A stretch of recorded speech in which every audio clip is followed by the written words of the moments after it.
ఇవాల్టి recipe little heart samosa. ముందుగా ఒక బౌల్లో బాయిల్ చేసిన పొటాటోస్ని స్మాష్ చేసుకొని 1 spoon chilli powder, 1/2 spoon salt, 1 spoon chaat masala, 1/2 spoon పసుపు, చాప్ చేసిన కొత్తిమీర వేసి కలిపి పక్కన పెట్టుకోవాలి. నెక్స్ట్ ఒక బౌల్లో 1 కప్ మైదాకి బదులు గోధుమ పిండి కూడా యూస్ చేసుకోవచ్చు.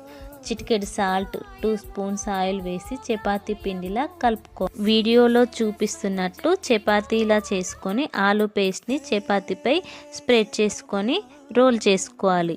వీడియోలో చూపిస్తున్నట్టు పీసెస్ లాగా కట్ చేసుకొని హార్ట్ షేప్లో ప్రెస్ చేసుకోవాలి.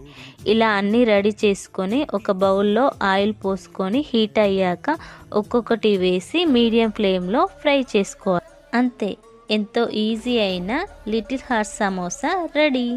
నా వీడియో మీకు నచ్చితే please share, subscribe and like.